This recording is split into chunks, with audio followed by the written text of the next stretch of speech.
Hello everyone.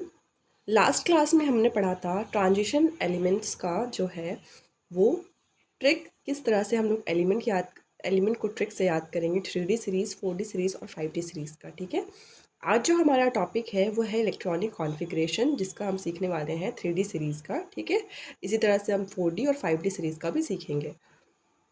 तो video में जो है आप लास्ट तक बने रहिएगा। आज आपको तीन चीज़ सीखने को मिलेगा।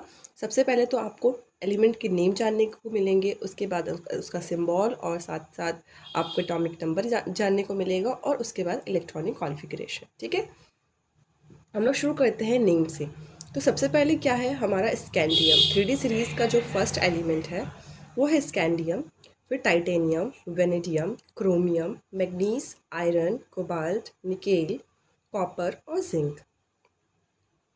उसके बाद जो इसका सिंबल है CSSC जो है वो स्कैंडियम के लिए, TI टाइटेनियम के लिए है, V जो है वेनेडियम के लिए है, क्रोमियम के लिए CR हो गया, मैग्नीज के लिए MN हो गया, आयरन के लिए FE हो गया, कोबाल्ट के लिए CO हो गया। ठीक है, और Ni जो है वो निकेल के लिए हो जाता है, Cu जो है वो कॉपर के लिए हो जाता है, और जिंक के लिए Zn हो जाता है। ठीक है, और उसका एटॉमिक नंबर अब हम देख लेते हैं। एटॉमिक नंबर में आपको सिर्फ स्कैंडियम का याद रखना है। उसके बाद जो आपके लिए एटॉमिक नंबर है उसको याद रखने की ज़रूरत नहीं है। अगर आपको एलिमेंट्स को ट्रिक के थ्रू याद है, मैं उसका वीडियो डिस्क्रिप्शन में डाल दूँगी ताकि आपको वो याद हो जाए। ठीक है, तो आपको 21 स्कैंडियम का हो गया, फिर 22, 23, 24, 25 अप टू 30 जिंक तक आपको जाना है। ठीक है, तो ये एटॉमिक नंबर आपको ईजी हो जाएगा। अब बात करते हैं हम लोग इलेक्ट्रॉनिक कॉन्फ़िगरेशन के बारे में। तो इलेक्ट्रॉनिक कॉन्फ़िगरेशन में जो हम लोग इलेक्ट्रॉन को फिल करते हैं, तो उसका जो मेथड होता है, जो रूल होता है, वो अफबाउ रूल के अकॉर्डिंग हम लोग यहाँ पे फिल करते हैं। ठीक है, अफबाउ रूल क्या होता है अगर आपको नहीं पता है तो आप मुझे बताना। मैं कमेंट में देखूँगी, अगर किसी को कन्फ्यूज़न हो तो मैं उस पर भी बना दूँगी एक वीडियो। ठीक है, अदरवाइज़ मैं अभी कंसीडर कर लेती हूँ कि आपको अफबाउ रूल पता है। ठीक है, 11th-12th में वो सब लोगों ने पढ़ा होगा। उसके बाद जो है यहाँ पे क्या करेंगे, हम लोग इलेक्ट्रॉन डालेंगे सारे orbitals, 1s2, 2s2, 2p6, 3s2, 3p6, यानी कि यहाँ पे जो है 3p6 तक 18 इलेक्ट्रॉन हम लोग फिल करेंगे। और हम लोग जानते हैं जो नोबल गैस होता है उसमें आर्गन जो है, आर्गन का भी 18 ये एटॉमिक नंबर है वो होता है। तो अगर आपको यहाँ से यहाँ तक नहीं लिखना है तो इसके जगह पे आप सब्स्टिट्यूट कर सकते हो आर्गन को। ठीक है,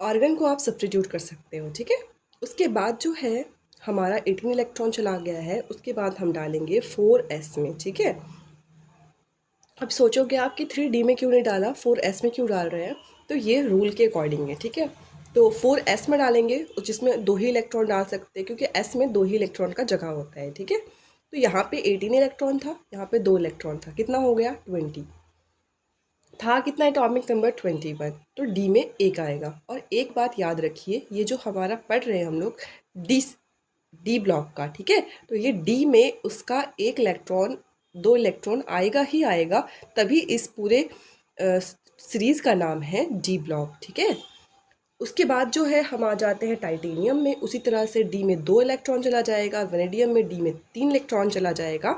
उसके बाद आता है एक एक्सेप्शन केस जो है क्रोमियम, जिसका इलेक्ट्रॉनिक नंबर जो है, जिसका एटॉमिक नंबर है वो 24 है। ठीक है, यहाँ पे क्या होता है कि यहाँ पे जब डी में 4 आ रहा होता है तो डी को एक इलेक्ट्रॉन की कमी होती है अपने आप को स्टेबल बनाने के लिए। ठीक है, क्योंकि हमें पता होना चाहिए कि जो हाफ फिल्ड है, एम्प्टी है और फुल फिल्ड है, वो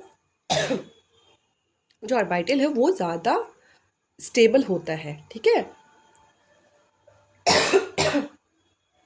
तो क्या होगा, डी जो है एक इलेक्ट्रॉन ले लेगा एस से, और यहाँ पे वो स्टेबल बन जाएगा। लेकिन थोड़ा सा जो सीरीज़ चल रहा था उसमें आपको दिखेगा कि थोड़ा सा चेंज हो गया है, तो आपको इसलिए क्रोमियम का याद रखना है। ये वाली चीज़ याद करने का भी ज़रूरत नहीं है, मैंने समझा दिया है। वो बात अगर आपको याद होगी तो आपको ये सीधा समझ आ जाएगा।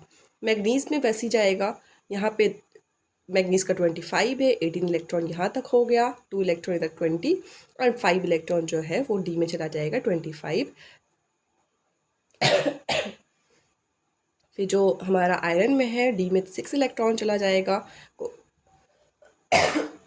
सॉरी, और कोबाल्ट में है डी में 7 चला जाएगा और निकेल में डी में 8 चला जाएगा। एक और एक्सेप्शन आता है हमारा, वो है कॉपर का। ठीक है, तो कॉपर में क्या होता है, हमारा डी में जो है वो 9 इलेक्ट्रॉन आने वाला होता है,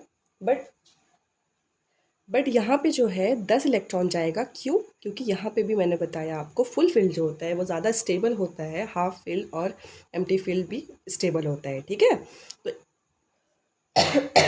सॉरी, तो एक इलेक्ट्रॉन जो है वो एस से ले लेगा और अपने आप को स्टेबल बना लेगा। तो कॉपर और क्रोमियम का आपको पूरे सीरीज़ में याद रखना है, बाकी बिल्कुल एज इट इज़ होगा जैसे कि मैंने आपको बताया है। तो जिंक में भी उसी तरह से होगा, यहाँ पे 10 आ जाएगा और यहाँ पे 2 आ जाएगा और यहाँ पे 18 रहेगा। ठीक है, तो आई होप कि आपको ये समझ आया हो 3D सीरीज़ का इलेक्ट्रॉनिक कॉन्फ़िगरेशन और उसका नेम। इसी तरह से मैं नेक्स्ट वीडियो बनाऊंगी 4D सीरीज़ पे, फिर 5D सीरीज़ पे। अगर आपको किसी भी तरह का डाउट होगा तो कमेंट करके ज़रूर बताइएगा। Thanks for watching.